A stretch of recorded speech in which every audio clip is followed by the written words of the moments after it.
In the imposing chambers of Obsidian Hall of Justice, Kazimir Ryvarr stood motionless as the fabricated evidence mounted against him. 37 security cameras had captured him at the scene. 100 witnesses placed him at the crime. DNA evidence matched perfectly. Every piece of evidence pointed to his guilt. Yet in the next 24 hours, something impossible would happen in that courtroom. Something that would shake the foundations of justice itself. This is the story of how a man's desperate prayer triggered a chain of events that no one could explain. Don't forget to subscribe and hit the notification bell to witness more extraordinary stories of faith, miracles, and the triumph of truth against all odds. Stormhaven's morning fog rolled thick across the docks as Kazimir Ryvarr made his way through the maze of shipping containers. The sound of his steel-toed boots echoed against metal walls, mixing with the distant cry of seabirds and the hollow boom of ships' horns. For 15 years he'd walked this same path as head of port security, knowing every corner, every shadow, every face that passed through. The massive cranes loomed overhead like sleeping giants, their shapes barely visible through the dense maritime haze. Kazimir checked his watch, 5:45 a.m. Time for his first round of inspections. His team would arrive in an hour, but he always came early, a habit that had earned him both respect and suspicion among the dock workers.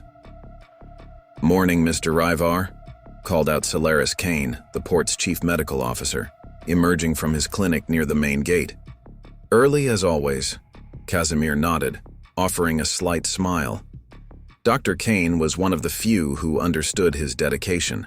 Both men had built their lives around protecting others, Kane through medicine, Kazimir through security. At home, Soraya would be waking now, preparing for her shift at Starlight Haven. Their routine was clockwork. Him at the docks before dawn, her serving the morning crowd of dock workers and office staff their first cup of coffee. They'd built a simple life, but it was theirs, earned through years of honest work. The fog began to lift as Kazimir reached Container Block D, where high-value shipments were stored. Something caught his eye, a shadow moving where no shadow should be. He reached for his radio, but before he could call it in, a sharp pain exploded at the base of his skull. The world tilted, concrete rushing up to meet him. His last conscious thought was of Soraya, waiting at home, not knowing her world was about to shatter. When he awoke, it was to the harsh, fluorescent lights of an interrogation room. Detective Aldrich Nazaire sat across from him, a thick file spread across the metal table. "Do you know what was in container D773? Nazaire's voice was ice. Kazimir blinked, head throbbing. "High-value electronics, manifested from wrong." Nazaire slapped photographs onto the table. "Weapons, military grade, and you've been helping smuggle them for months." The images showed Kazimir, or someone who looked exactly like him, accepting envelopes, opening containers, speaking with known criminals. The timestamps spread across months. The quality was perfect, unmistakable. "That's impossible," Kazimir whispered. But even as he spoke, he saw how airtight their case was. Every detail had been planned, every angle covered. Someone had orchestrated his downfall with terrifying precision. Within hours, his face was plastered across every news channel in Stormhaven. The trusted head of port security, exposed as a criminal mastermind. His bank accounts revealed mysterious deposits he'd never made.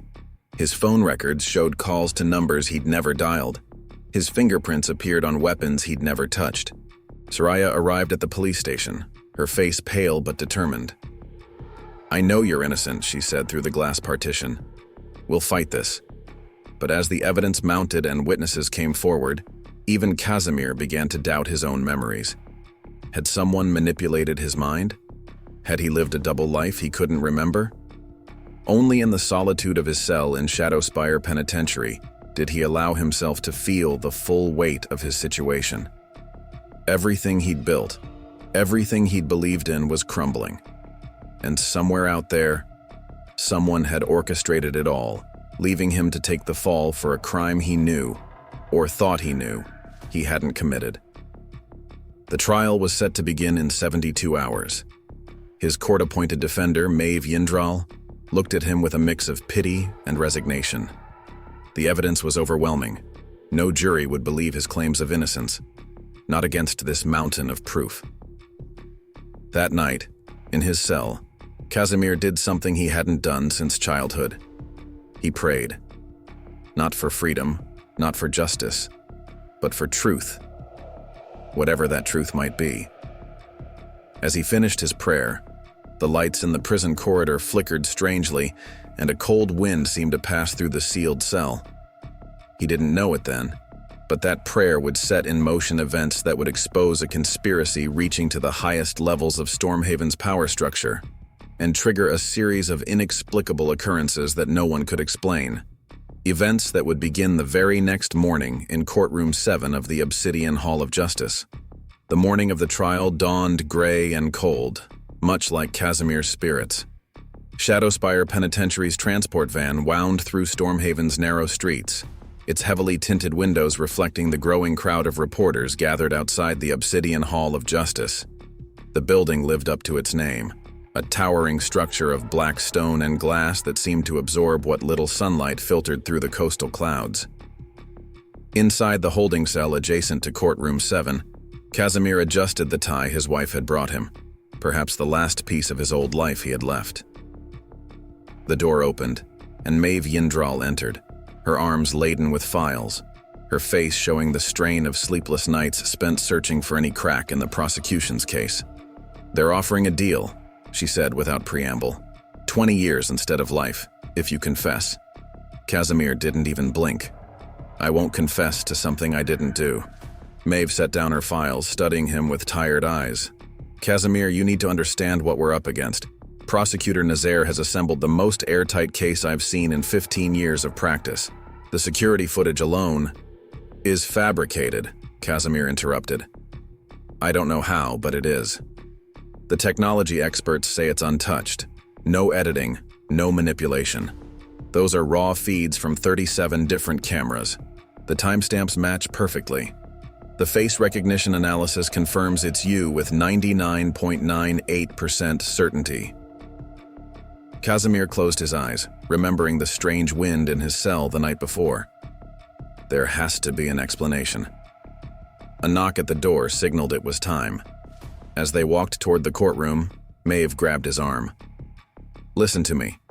Judge Tyrannus Voss is known as the Hammer. He's never overturned a case with this much evidence. When Prosecutor Nazaire starts presenting his case, do not react. No matter what you see or hear, the jury will be watching every expression." The courtroom doors opened, and Kazimir felt the weight of 100 eyes fall upon him. The gallery was packed. Dock workers, reporters, curious citizens drawn by the sensational nature of the case. In the front row sat Soraya, her face a mask of determination, and beside her, unexpectedly, Brother Callum Thane from the Sanctuary of Divine Grace. Judge Voss entered, his black robes seeming to absorb the light just like the building itself. "Be seated," he commanded, his voice deep and resonant. "Case number 2025-CR-789, the State versus Kazimir Ryvarr. Are both parties ready to proceed?" Prosecutor Nazaire stood, every inch of him radiating confidence. "The State is ready, Your Honor." "Defense is ready," Maeve answered, though her voice lacked Nazaire's certainty. The jury filed in, 12 faces that would decide his fate. Kazimir studied them, wondering if any would see through the perfect facade of evidence to the truth he couldn't even explain himself. Nazaire's opening statement was a masterpiece of storytelling. He painted a picture of corruption hidden behind respectability, of a trusted security chief who had spent years building a smuggling empire. With each word, Kazimir could see the jury's faces hardening. "The evidence you will see," Nazaire concluded, "is not circumstantial. It is not ambiguous. It is absolute. DNA evidence, financial records, video surveillance, witness testimony. Preparing and narrating this story took us a lot of time, so if you are enjoying it, subscribe to our channel. It means a lot to us." Now back to the story, all pointing to one inescapable truth, that the defendant used his position of trust to facilitate the largest weapons smuggling operation in Stormhaven's history. Maeve's opening statement felt weak in comparison. She spoke of Kazimir's years of service, his spotless record, his role in the community. But even she seemed to struggle against the weight of evidence she knew was coming. The prosecution's first witness was Dr. Solaris Cain, and Kazimir felt a stab of betrayal as his former friend took the stand. But as Cain began to speak, something strange happened. The overhead lights began to flicker, just as they had in Kazimir's cell the night before. "Please state your name for the record," Nazaire began. "Dr. Solaris Cain, Chief Medical Officer for Stormhaven Port Authority." "And how long have you known the defendant?" 15 years, since he started as head of security." The questioning continued, but Kazimir's attention was drawn to the strange behavior of the lights. Each time Cain spoke, they seemed to pulse, almost imperceptibly. He glanced at the gallery. No one else appeared to notice. Then Cain said something that made Kazimir's blood run cold. "I saw him personally accepting payment from a man I later identified as Anton Volkov, a known arms dealer." The lights surged dramatically, causing several people to look up. Judge Voss frowned. "Bailiff, please check with maintenance about these electrical issues." But Kazimir had seen something in that surge of light. Just for a split second, Cain's face had seemed to shimmer, like a glitch in a digital image. He grabbed Maeve's arm, but she shook her head sharply, reminding him to maintain his composure. The testimony continued, each word driving another nail into Kazimir's coffin. Yet with each damning statement, the lights continued their strange dance, and that occasional shimmer returned, not just to Cain's face but to the evidence photos being presented. During a brief recess, Kazimir turned to Maeve. "The lights. Did you see what happened to the photos when they flickered?" "Focus, Kazimir. We need to prepare for cross-examination. These electrical issues are just a distraction." But as they returned to the courtroom, Brother Thane caught Kazimir's eye and nodded slowly, as if to say he'd seen it too. Something was happening in courtroom 7, something beyond the normal machinery of justice. As the bailiff called them back to order, Kazimir heard the same cold wind from his cell, impossibly present in the sealed courtroom. And he knew somehow that his prayer had set something in motion, something that was about to turn the perfect case against him on its head. The afternoon session began with the prosecution's star witness. Aldrich Nazaire called their digital forensics expert, a stern-faced woman named Dr. Elena Frost, to the stand. The courtroom lights had been checked during recess, yet they continued their subtle dance, pulsing almost in rhythm with the evidence being presented. "Dr. Frost," Nazaire began, his voice smooth as polished stone, "please explain to the court your analysis of the security footage showing Mr. Ryvar's involvement in these weapons transfers." The expert adjusted her glasses, tapping commands on her laptop that sent images cascading across the courtroom's display screens. "We analyzed 37 separate camera feeds spanning 6 months. The footage shows Mr. Ryvarr engaging in 18 distinct weapons transfers." As the first video began playing, Kazimir felt that impossible cold wind again, stronger now. The gallery shivered collectively, though the courtroom's climate control showed a steady 72 degrees. On screen, a figure that looked exactly like him was accepting an envelope from a known arms dealer. "Our analysis confirms no tampering, Doctor," Frost continued. "The metadata is intact, timestamps match across all systems, and facial recognition confirms the subject's identity with 99.98% certainty." But as she spoke, something extraordinary happened. The video feed began to stutter, fragments of code appearing in the corners of the frame. Dr. Frost frowned, tapping frantically at her keyboard. "My apologies, Your Honor. We seem to be experiencing some technical—" The image froze completely, then shattered into a mosaic of digital artifacts. For a split second, Kazimir saw something impossible. In one frame, his face seemed to dissolve, revealing another man's features underneath. Judge Voss leaned forward, his expression darkening. "Dr. Frost, is there a problem with the evidence?" "No, Your Honor. Just a display issue. I have backup copies." But when she tried to load the backup, the same thing happened. The perfect video evidence began disintegrating before their eyes, code scrolling across the screen in patterns that made no sense. Brother Thane stood up suddenly in the gallery, his voice carrying clearly. The truth cannot be hidden forever. Sit down, Judge Voss commanded, banging his gavel. One more outburst and you'll be removed from this court. Nazaire was rapidly losing his composure. Your Honor, I request a brief recess to resolve these technical issues. But even as he spoke, every screen in the courtroom came alive with cascading code. The lights flickered more intensely, and that impossible wind grew stronger, rustling papers and sending a chill through everyone present. Maeve Yindril seized the moment. Your Honor, I move to exclude this evidence. Clearly, there are serious questions about its integrity. Objection, Nazaire shouted. This is clearly some form of cyber attack. The original evidence is right here, came a new voice from the back of the courtroom. Everyone turned to see a figure standing in the doorway, a man identical to the one who appeared in the corrupted videos, the same height as Kazimir, the same build, but with subtle differences only visible now that they stood in the same room. The gallery erupted in chaos. Judge Voss banged his gavel repeatedly, demanding order. Security rushed toward the figure, but he held up a hand, revealing a federal marshal's badge. Special Agent Marcus Shaw, Internal Affairs. And I believe you'll want to hear what I have to say about Prosecutor Nazaire's perfect case. The cold wind swirled through the courtroom one final time, and every screen went dark except one. On it played a new video, showing Prosecutor Nazaire himself meeting with the weapons smugglers, accepting payment to frame an innocent man. Nazaire lunged for the exit, but found his path blocked by more federal agents. The courtroom exploded into chaos as reporters rushed to capture the scene. Jury members sat in stunned silence, and Judge Voss called frantically for order. In the midst of it all, Kazimir felt a hand on his shoulder. Brother Thane stood beside him, smiling gently. Sometimes, he said softly, prayers are answered in unexpected ways. Technology may fail, but the truth finds its way to the light.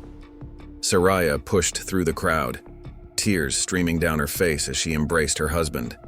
The evidence that had seemed so perfect just hours ago was crumbling, revealing a conspiracy that went far beyond a simple smuggling operation. Agent Shaw approached Kazimir, his face so similar yet different, serious. We've been building this case for months.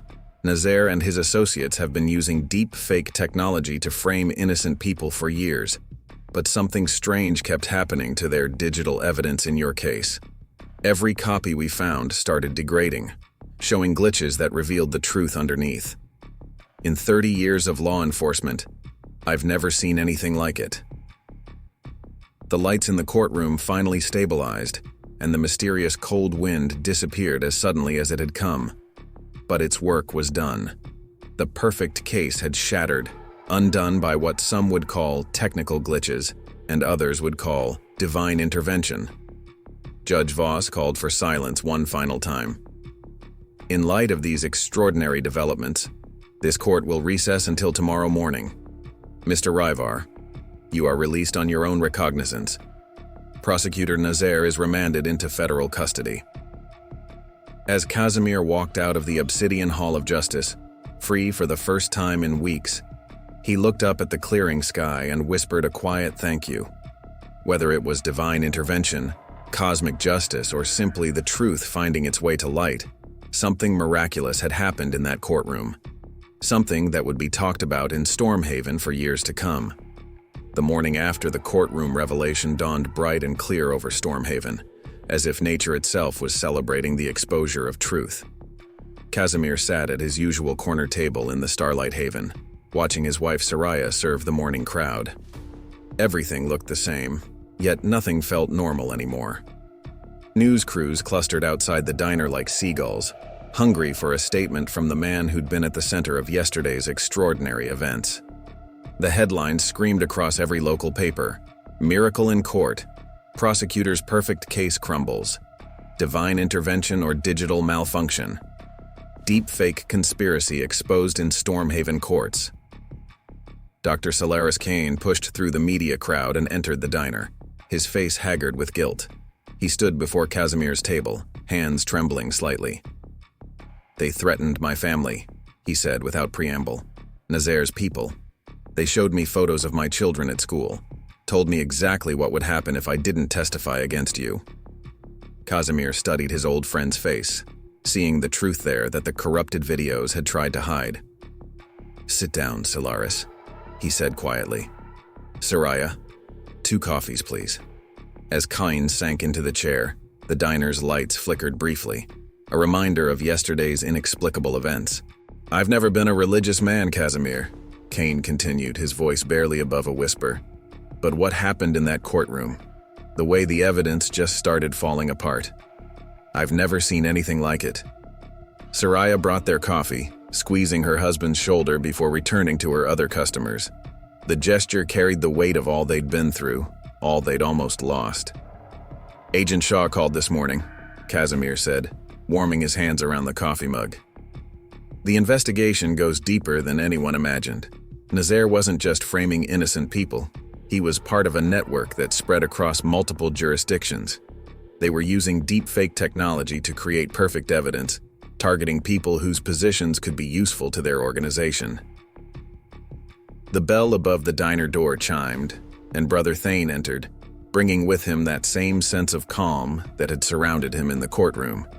He joined them without invitation, his weathered face bearing a gentle smile. "The truth has a way of surfacing," the chaplain said, "even when it's buried under layers of perfect deception. But sometimes it needs a little divine assistance." Kazimir remembered his desperate prayer in the prison cell, the strange wind that had followed, the impossible glitches that had revealed the truth. "You saw it too, didn't you? In the courtroom, the way the lights behaved, the cold wind." Brother Thane nodded slowly. "I've spent 40 years serving at the Sanctuary of Divine Grace, and I've learned that miracles don't always part seas or move mountains. Sometimes they manifest in failing lights and corrupted video files and perfect plans that unravel at precisely the right moment." Outside, the media crowd had grown larger. Agent Shaw was giving a press conference on the sidewalk, his face, so similar to Kazimir's, serious as he detailed the extent of the conspiracy they'd uncovered. 7 other cases have been identified, Shaw was saying, his voice carrying through the diner's windows. 7 innocent people framed with deepfake evidence, their lives destroyed to serve this criminal enterprise. But something went wrong with Mr. Ryvar's case. The digital evidence began degrading in ways our best experts can't explain. Kane shifted uncomfortably. "They'll want me to testify again. About the threats, about what I know. And you'll tell the truth this time," Kazimir said firmly. "We'll make sure your family is protected." The diner's lights flickered once more, and for a moment that now familiar cold wind swept through the space, though all windows and doors were closed. Brother Thane smiled, as if greeting an old friend. "You know," the chaplain said thoughtfully, "in all the old texts, divine intervention is often described as a wind, a breath that brings change. The Hebrew word ruach means both wind and spirit. What we witnessed yesterday in that courtroom, perhaps it was the breath of truth itself, revealing what had been hidden." Soraya joined them during her break, sliding into the seat beside her husband. "The Port Authority called," she said. "They want you back, Kazimir. Not just back. They're promoting you to head of security for the entire harbor district." Kazimir shook his head, still processing everything that had happened. "I don't know if I can go back. Not after." "That's exactly why you must," Brother Thane interrupted gently. "You've been given a second chance, not just for yourself, but for others. Your experience, your story. It will help prevent this from happening to anyone else." The morning crowd began to thin, leaving the diner quieter. Through the windows, they could see the media starting to disperse, moving on to the federal building where Nazaire would be arraigned later that day. "I've been thinking about what you said in the courtroom," Kazimir said to Brother Thane, "about prayers being answered in unexpected ways. I never imagined that a prayer in a prison cell would lead to all of this." The chaplain's eyes twinkled. "Faith isn't about knowing how our prayers will be answered, only that they are heard. Yesterday, in that courtroom, we all witnessed something extraordinary. a moment when the digital and the divine intersected to reveal truth. As they sat there, the wrongly accused man, his faithful wife, the coerced witness, and the insightful chaplain, the morning sun streamed through the diner's windows, casting long shadows across their table. The light caught the steam rising from their coffee cups, creating halos that seemed to dance in the air. "So what happens now?" Kane asked quietly. Kazimir looked at his wife, then at Brother Thane, and finally out at the city that had almost condemned him. "Now," he said, "we make sure this never happens to anyone else.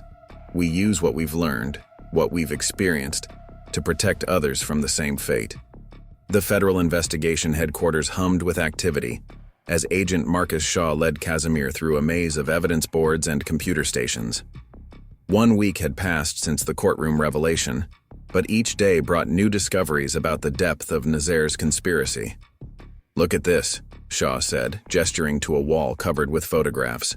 Every person they framed had something in common. They were all in positions to either help or hinder their smuggling operation. Harbor masters, customs officials, security chiefs. You weren't their first target, but you were meant to be their masterpiece. The overhead lights flickered briefly, a phenomenon that had become strangely common wherever Kazimir went. Shaw glanced up, then continued. "What's really interesting is what happened to their digital evidence in your case. Our tech team can't explain it. Every copy we've found shows the same degradation pattern, revealing the deep fake manipulation underneath." Kazimir studied the faces on the wall, men and women whose lives had been destroyed by perfect evidence, just as his almost was. "How many?" 23 confirmed cases across 5 ports. But here's where it gets stranger. Shaw led him to a computer station. "After what happened in your trial, we started seeing the same glitches in other case files. It's like your case triggered something. Evidence that was rock solid for years is suddenly falling apart." The computer screen showed surveillance footage from another case. As they watched, the same digital artifacts appeared, the same code sequences that had revealed the truth in Kazimir's trial. The cold wind that had become his constant companion whispered through the sealed room. "Brother Thane has a theory about that," Kazimir said quietly. "He believes my prayer didn't just save me. It opened a door that can't be closed, that the truth is finding its way out through these glitches." Shaw, a man of facts and evidence, shifted uncomfortably. "I'm not much for religious explanations, but I've been doing this job for 20 years. I've never seen anything like what's happening. It's like the digital evidence itself is refusing to maintain the lie." A junior agent rushed up, tablet in hand. "Sir, you need to see this. Judge Voss just issued warrants for 3 more arrests. High-level officials. The evidence, it's the same pattern. Their perfect alibis are disintegrating." The lights flickered again, more intensely this time.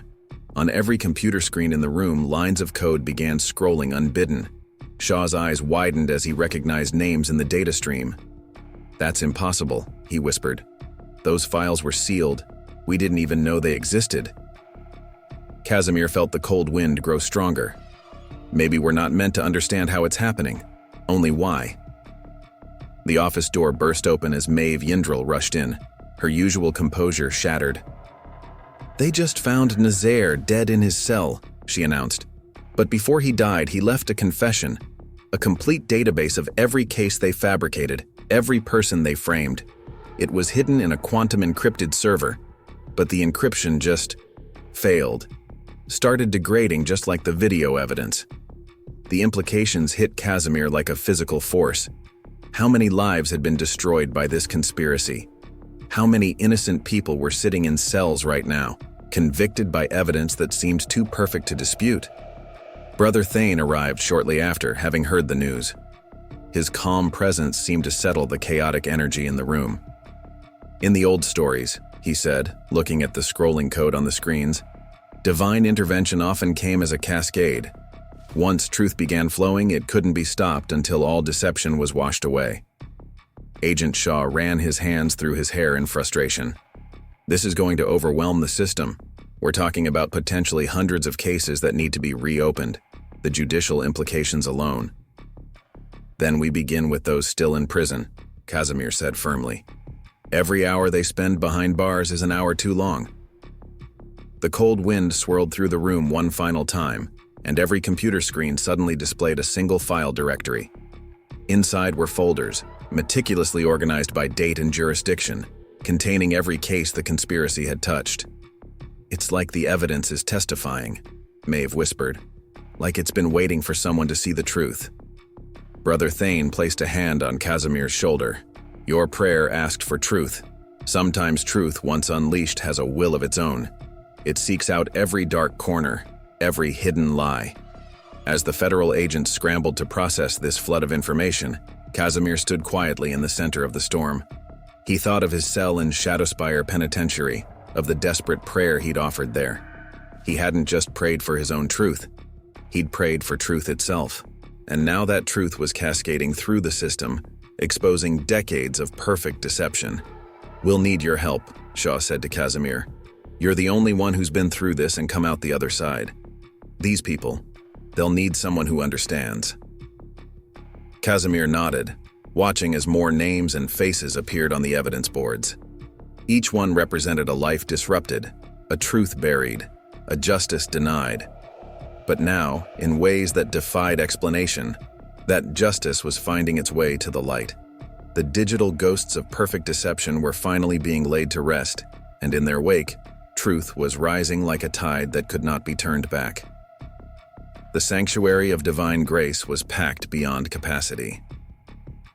2 weeks after the courtroom miracle, people from across the country had gathered to hear testimony from those whose lives had been touched by the unfolding events.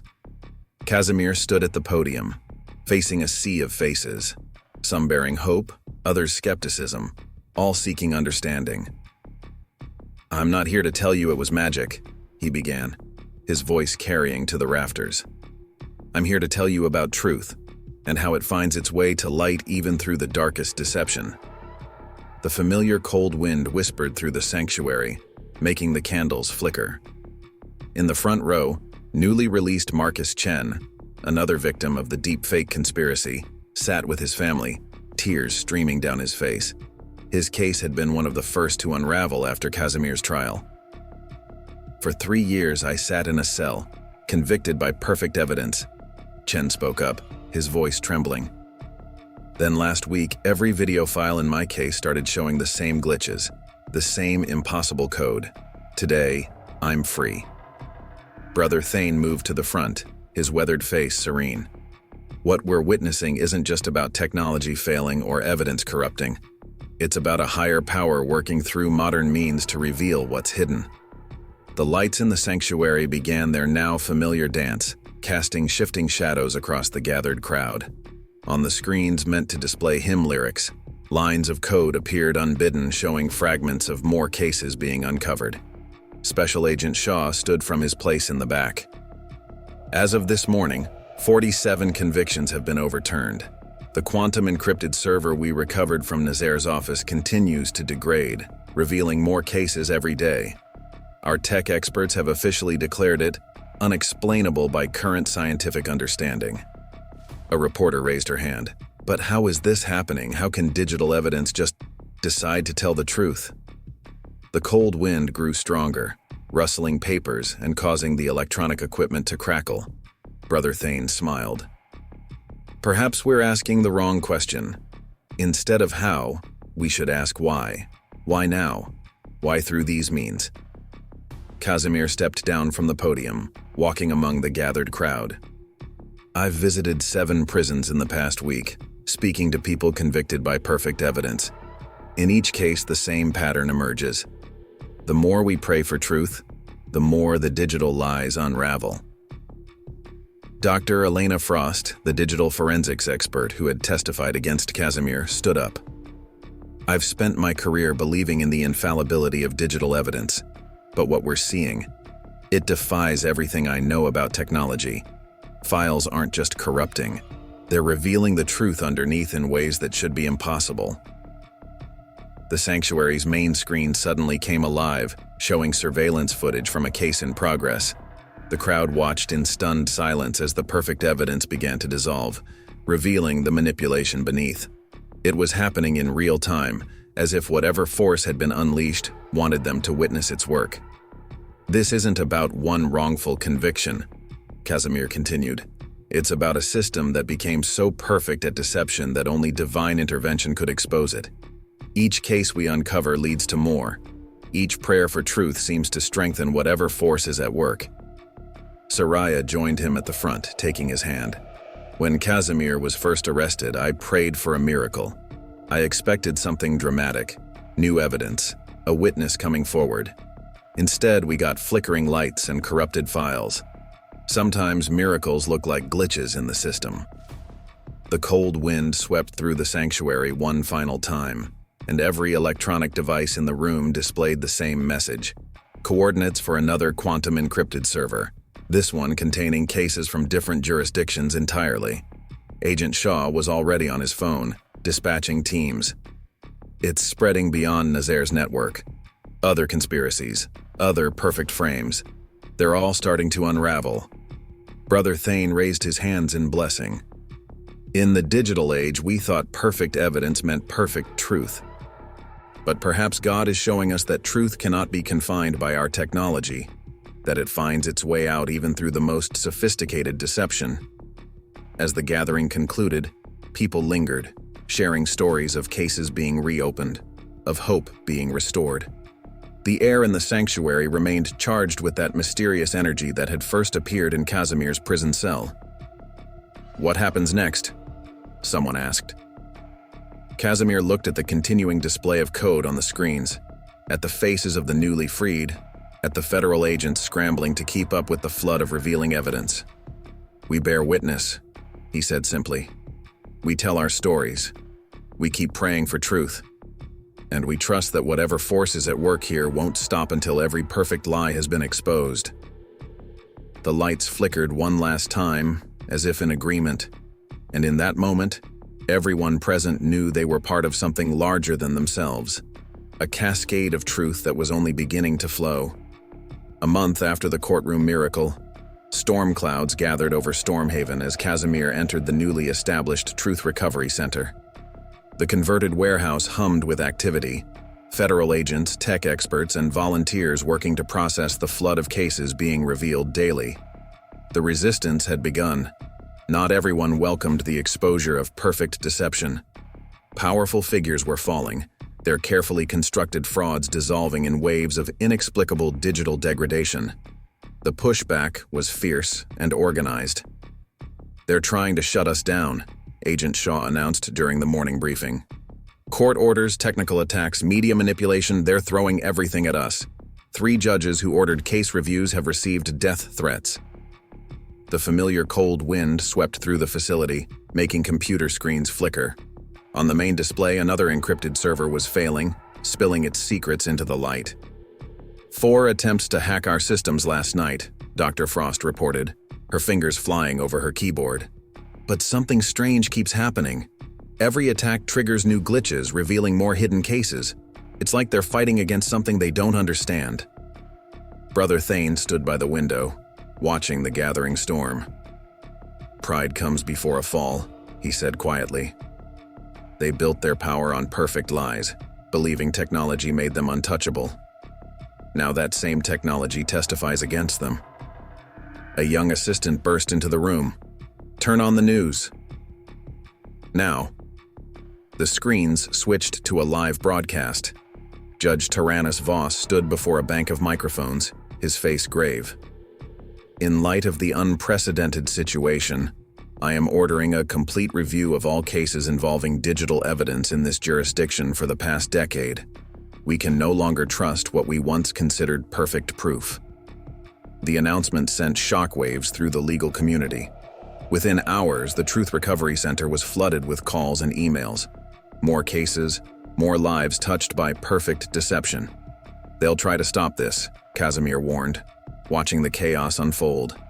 "Too many powerful people have too much to lose." As if confirming his words, the facility's power suddenly cut out. Emergency generators kicked in, bathing everything in dim red light. But instead of shutting down, Every screen in the building began displaying the same message. Lines of code revealing a massive conspiracy reaching into the highest levels of government. "My God," Shaw whispered, reading the data. "This goes beyond weapon smuggling. They were selling justice itself.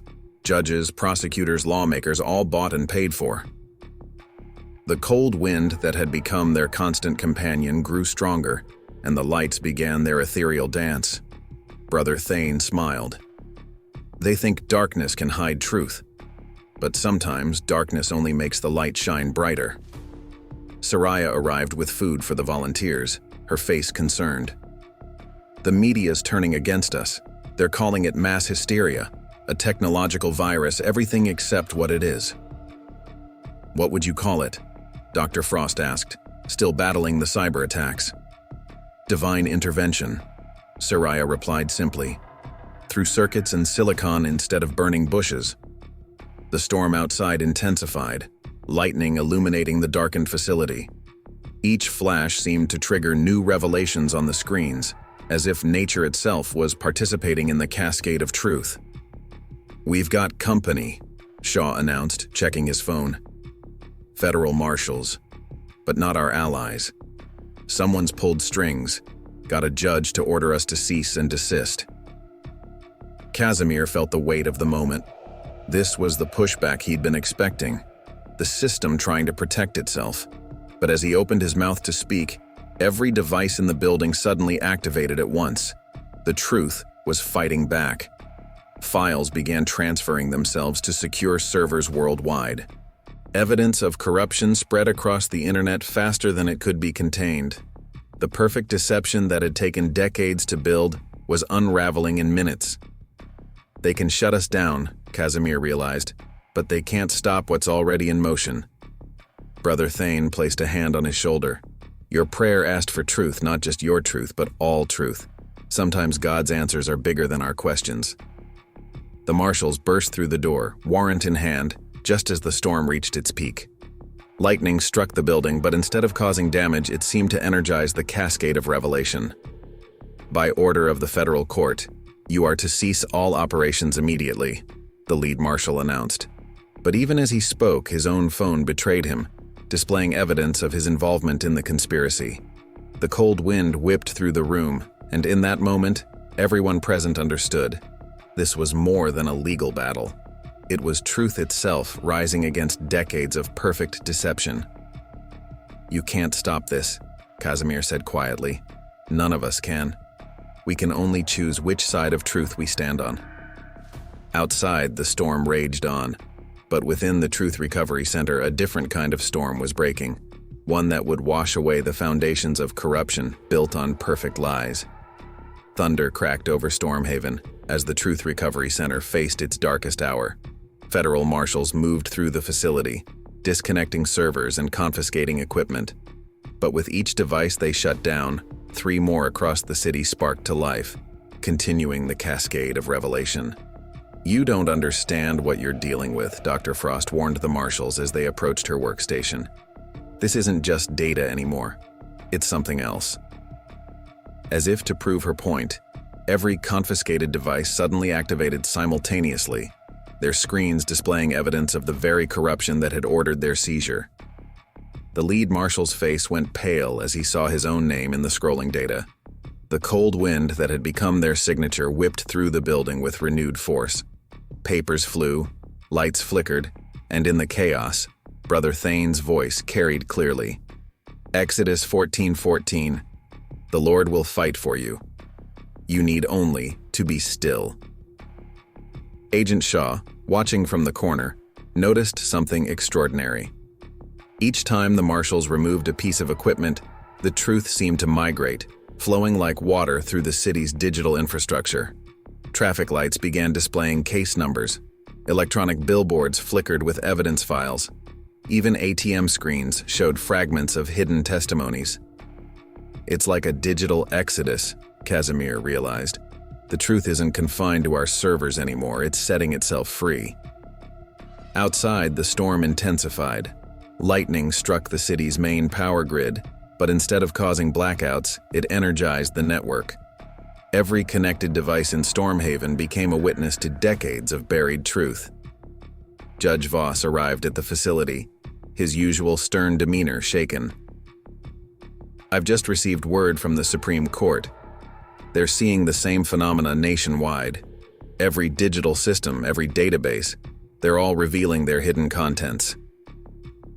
The lead marshal's radio crackled with desperate orders from his superiors, but even as he listened, his own phone betrayed him, displaying evidence of his complicity.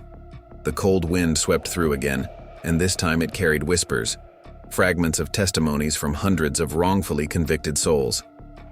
"You can shut down our facility," Kazimir addressed the marshals. "But you can't shut down the truth. It's beyond our control now. Beyond anyone's control." Soraya, who had been watching from the doorway, stepped forward. "In the old stories, the Red Sea parted to let truth escape slavery. Maybe this is our modern exodus, truth breaking free from digital bondage." Dr. Frost's monitors suddenly lit up with activity. "The quantum encryption, it's not just failing anymore, it's evolving.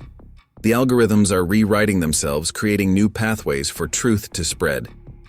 The facility's main screen displayed a map of the world, showing the cascade of revelation spreading across continents. Every secure server, every encrypted database, every digital fortress built to protect perfect lies was crumbling. Brother Thane moved to the center of the room, his calm presence a stark contrast to the chaos. For years, they built towers of deception reaching to heaven itself. But pride comes before a fall, and even digital towers can crumble. The marshals huddled around their commander, increasingly uncertain. The evidence flowing through every screen showed the full scope of what they were part of. Not just corruption, but a systematic perversion of justice itself. Lightning struck again.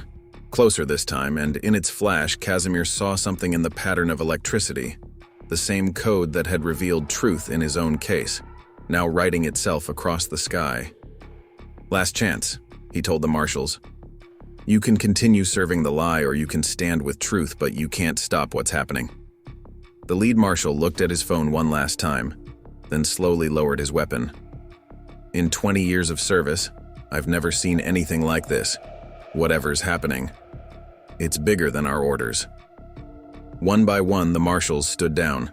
The warrant lay forgotten on a desk, its edges fluttering in the supernatural wind that continued to whip through the building. Dr. Frost's voice cut through the tension. "The encryption, it's completely collapsed. Every case, every file, every hidden document, they're all exposed. And something else." She paused, staring at her screen in disbelief. "The evidence isn't just revealing itself, it's reorganizing, connecting, telling the whole story." The truth had broken free, and no power on Earth could contain it now. The world woke to a transformed digital landscape. 6 weeks after the first glitch in Kazimir's trial, no corner of the globe remained untouched by the cascade of truth. The Stormhaven Truth Recovery Center had become ground zero for what media outlets were calling the Great Revelation. "Reports coming in from every continent," Agent Shaw announced, his voice hoarse from endless briefings. "The pattern's the same everywhere. Perfect deceptions failing, corruption exposed, justice rewriting itself." The facility's main screen showed news feeds from around the world. In Tokyo, quantum computers were spontaneously revealing decades of financial fraud. In London, MI6's most secure servers were exposing networks of corruption. In Moscow, long-buried KGB files were surfacing through defunct Soviet-era equipment. The cold wind that had started in a single courtroom now circled the globe, carrying whispers of truth through every digital network. "The numbers are staggering," Dr. Frost reported, scrolling through data streams. "Over 10,000 wrongful convictions exposed, hundreds of corrupt officials identified, trillion-dollar criminal enterprises revealed, and it's still accelerating." Brother Thane stood by his usual window, watching lightning dance across Stormhaven's skyline. In the old stories, truth came as fire from heaven. Today it comes as light through fiber optic cables. The medium changes, but the message remains. Kazimir moved through the facility, now expanded to occupy 3 warehouses. Teams of investigators, lawyers, and tech experts worked around the clock to process the flood of revelations. But something was changing in the pattern of exposure. It's not random anymore, he realized, studying the data flow. The truth is, organizing itself, building a narrative. Dr. Frost nodded, pointing to her screens. The algorithms have evolved beyond anything we understand. They're not just exposing corruption, they're connecting dots we didn't even know existed, showing us the bigger picture. The facility's lights flickered as a new wave of revelation began. On every screen, a vast network of interconnected corruption emerged. Governments, corporations, criminal enterprises, all linked in a web of perfect deception that had spanned decades. This goes beyond individual cases, Agent Shaw muttered. They built an entire shadow world, hidden behind perfect evidence and quantum encryption. Soraya arrived with fresh coffee for the exhausted team. People are calling it the greatest miracle since the parting of the Red Sea, a divine intervention for the digital age. As if in response, the cold wind swept through the facility with renewed force. Every device, from phones to supercomputers, displayed the same message: truth will out. Judge Voss, who had become a regular presence at the center, cleared his throat. The Supreme Court is convening an emergency session. They're talking about declaring a judicial emergency, suspending all cases involving digital evidence until we can understand the full scope of what's happening. They still don't understand, Brother Thane said softly. This isn't about understanding, it's about acceptance. The truth isn't asking for permission anymore. Outside, crowds had gathered despite the continuing storm. People whose lives had been touched by perfect deception, seeking answers, seeking hope. Among them were faces Kazimir recognized, other wrongfully accused, now freed by the cascade of truth. Dr. Frost's system suddenly lit up with new activity. Something's happening. The pattern. It's changing again. The truth isn't just exposing anymore, it's healing. On her screens, they watched as corrupted systems began rebuilding themselves, but differently. The architecture of deception was being transformed into pathways for transparency. The very networks built to hide truth were becoming conduits for its revelation. Look at this, she whispered. Every case exposed creates a ripple effect, correcting related injustices. It's like truth has become self-aware. The cold wind whipped through again, and in its wake, Brother Thane's voice carried clear and strong. Truth is not just a what, but a who, and it will not be contained. Kazimir thought back to his desperate prayer in a prison cell, the simple plea for truth that had unleashed this global transformation. He couldn't help but wonder, was this the real miracle? Not just the exposure of lies, but the awakening of truth itself?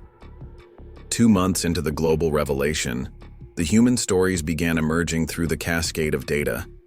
The Truth Recovery Center had transformed again, this time into a sanctuary for those whose lives had been shattered by perfect deception.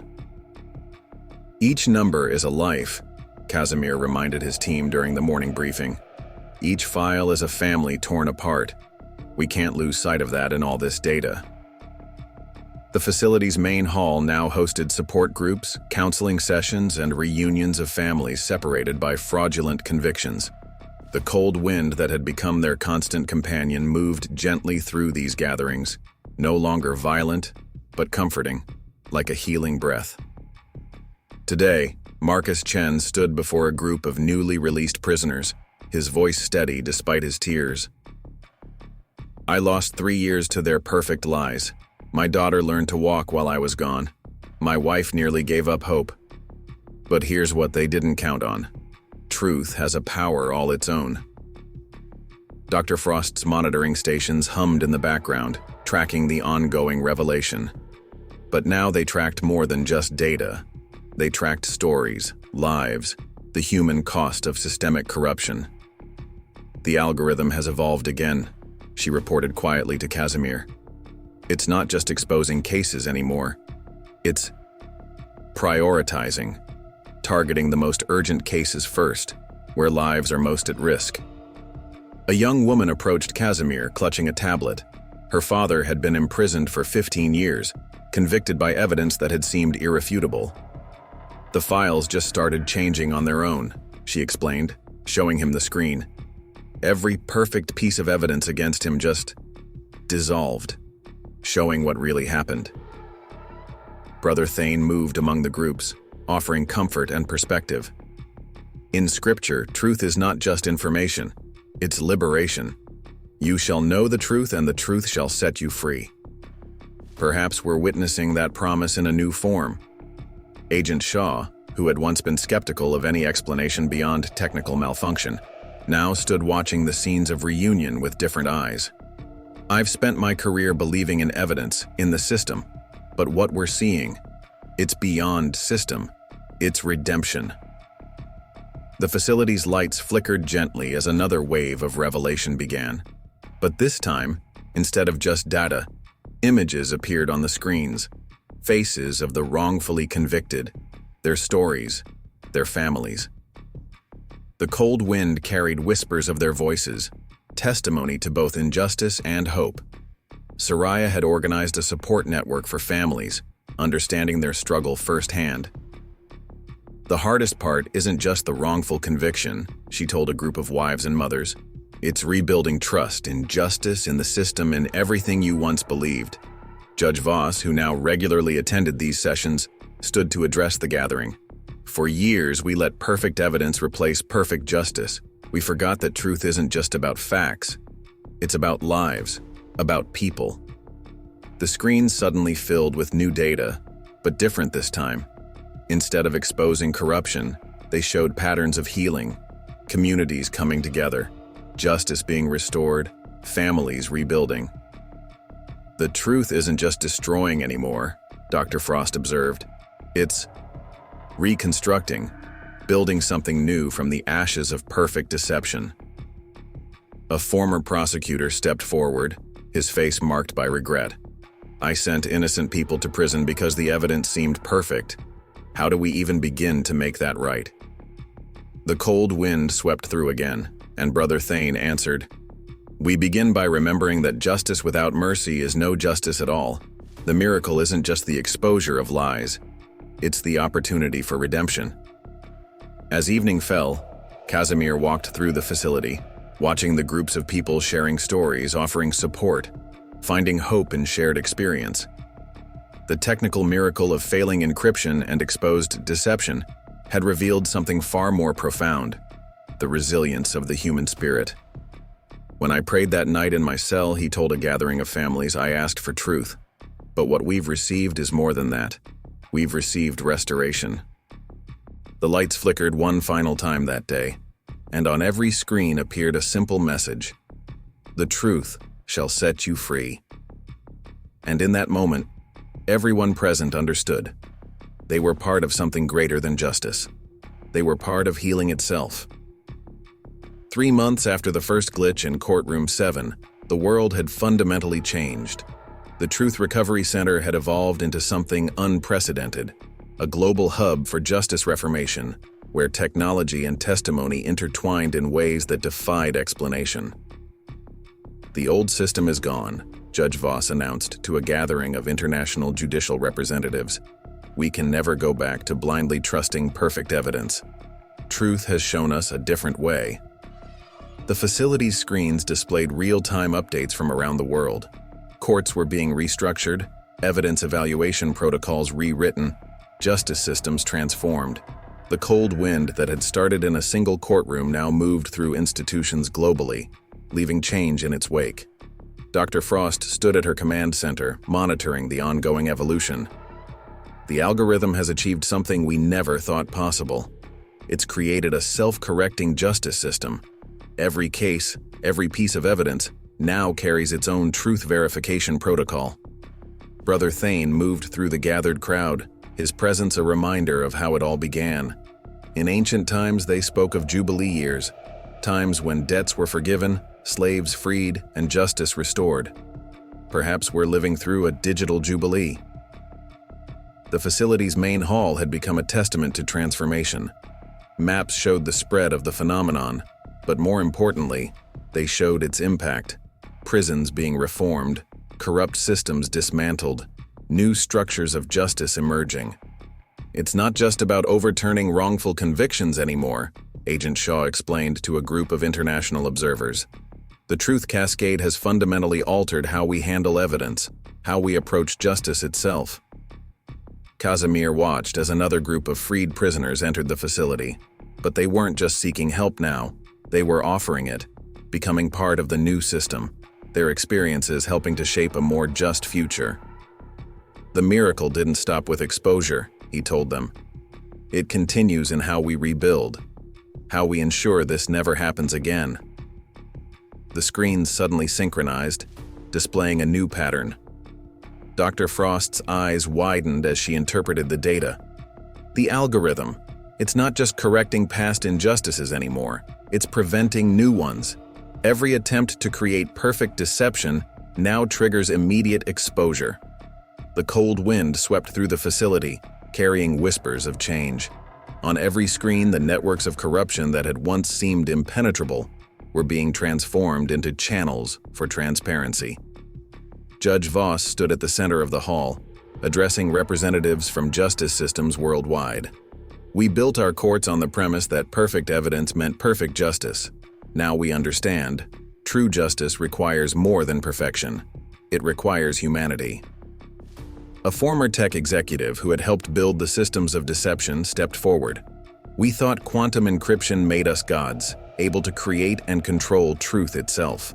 We never imagined truth would develop its own consciousness, its own will. The lights flickered in their now familiar pattern and Brother Thane spoke. Perhaps that was always the plan, not just to expose lies, but to transform how we seek truth itself. Soraya had organized a conference of families affected by the revelation. The healing isn't just in the overturned convictions, she explained.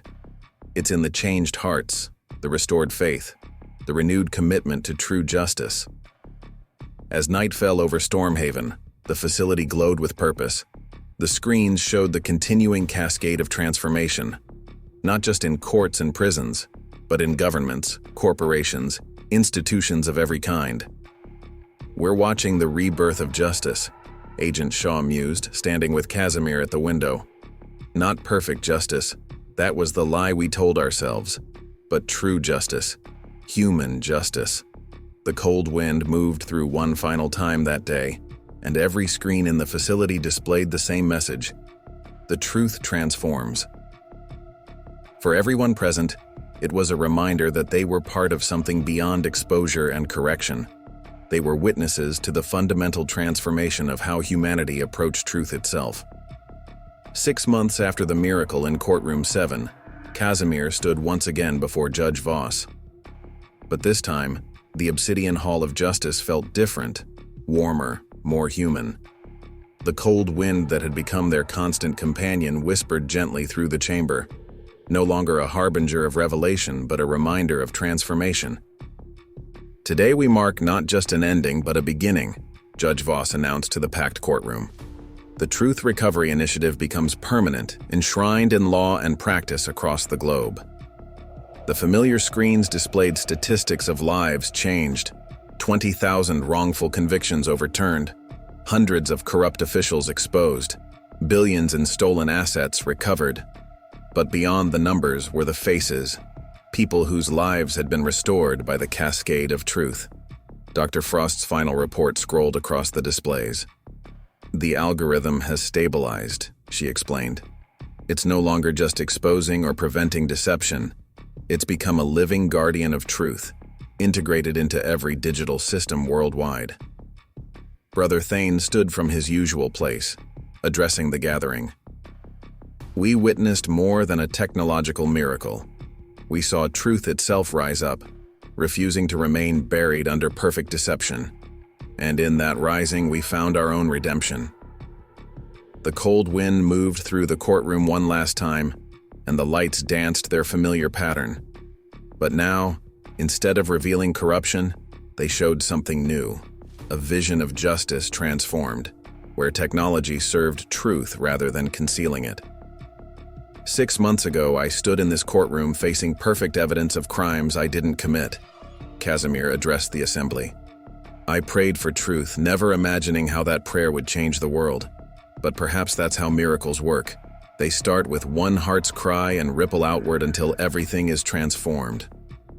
Soraya joined him at the podium, their hands clasped together. Around them sat hundreds whose lives had been touched by the revelation: freed prisoners, reunited families, reformed officials who had chosen truth over power.